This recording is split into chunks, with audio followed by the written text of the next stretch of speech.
अथ कीलकम। ओम चंडिका देवी को नमस्कार है।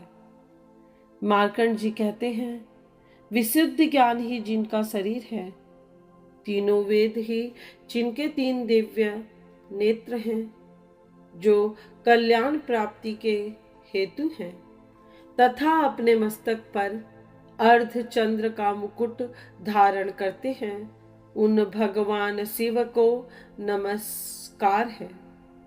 मंत्रों का जो अभिकीलक है, अर्थात मंत्रों की सिद्धि में विघ्न उपस्थित करने वाले साप रूपी कीलक का जो निवारण करने वाला है, उस सप्तशती स्तोत्र को संपूर्ण रूप से जानना चाहिए।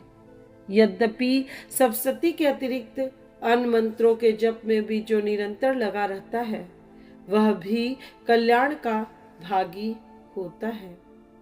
उसके भी उच्चाटन आदि कर्म सिद्ध होते हैं तथा उसे भी समस्त दुर्लभ वस्तुओं की प्राप्ति हो जाती है।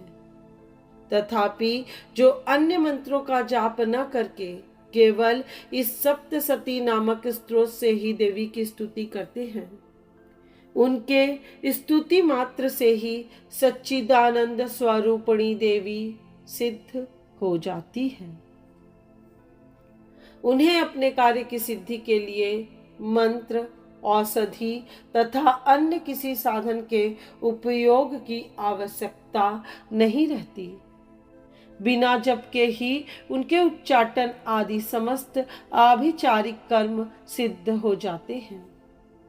इतना ही नहीं, उनकी संपूर्ण अभिष्ट वस्तुएं भी सिद्ध होती हैं। लोगों के मन में यह शंका थी, जब केवल सप्तशती की उपासना से अथवा सप्तशती को छोड़कर अन्य मंत्रों की उपासना से भी समान रूप से सब कार्य सिद्ध होते हैं, तब इनमें श्रेष्ठ कौन सा साधन है? लोगों की इस शंका को सामने रखकर भगवान शंकर ने अपने पास आए हुए जिज्ञासुओं को समझाया कि यह सप्तशती नामक संपूर्ण स्तोत्र ही सर्वश्रेष्ठ एवं कल्याणमय है। तदनंतर भगवती चंडिका के सप्तशती नामक स्तोत्र को महादेव जी ने गुप्त कर दिया। सप्तशती के पाठ से जो पुण्य प्राप्त होता है, उसकी कभी समाप्ति नहीं होती, किंतु अन्य मंत्रों के जप जन्य पुण्य की समाप्ति हो जाती है। अतः भगवान शिव ने अन्य मंत्रों की अपेक्षा जो सप्तशती की ही श्रेष्ठता का निर्णय किया, उसे यथार्थ ही जानना चाहिए।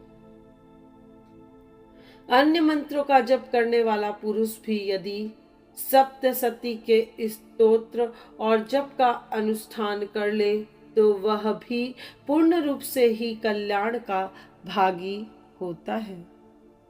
इसमें जरा भी संदेह नहीं है। जो साधक कृष्ण पक्ष की चतुर्दशी अथवा अष्टमी को एकाग्रचित्त होकर भगवती की सेवा में अपना सर्वस्व समर्पित कर देता है और फिर उसे प्रसाद रूप से ग्रहण करता है, उसी पर भगवती प्रसन्न होती है, अन्यथा उनकी प्रसन्नता नहीं प्राप्त होती। इस प्रकार सिद्धि के प्रतिबंधक रूप कीलक के द्वारा महादेव जी ने स्तोत्र को कीलिक कर रखा है, जो पूर्वोक्त रीति से निष्कीलन करके इस सप्तशती स्तोत्र का प्रतिदिन स्पष्ट उच्चारण पूर्वक पाठ करता है, वह मनुष्य सिद्ध हो जाता है, वही देवी का पार्षद होता है और वही गंधर्व भी होता है। सर्वत्र विचरते रहने पर भी इस संसार में उसे कहीं भी भय नहीं होता। वह अपमृत्यु के वश में नहीं पड़ता तथा देह त्यागने के अनंतर मोक्ष प्राप्त कर लेता है। अतः कीलक को जानकर उसका परिहार करके ही सप्तशती का पाठ आरंभ करें। इसलिए कीलक और निष्कीलन का ज्ञान प्राप्त करने पर ही यह स्तोत्र निर्दोष होता है और विद्वान पुरुष इस निर्दोष स्तोत्र का ही पाठ आरंभ करते हैं। स्त्रियों में जो कुछ भी सौभाग्य आदि दृष्टिगोचर होता है वह सब देवी के प्रसाद का ही फल है। अतः इस कल्याण में स्तोत्र का सदा जप करना चाहिए। इस स्तोत्र का मंद स्वर से पाठ करने पर स्वल्प फल की प्राप्ति होती है और उच्च स्वर से पाठ करने पर पूर्ण फल की सिद्धि होती है। अतः उच्च स्वर से ही इसका पाठ आरंभ करना चाहिए।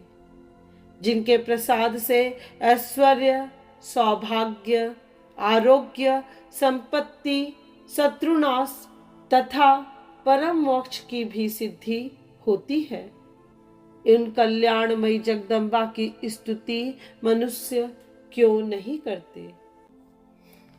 यहीं पर कीलक स्तोत्र पूर्ण हुआ।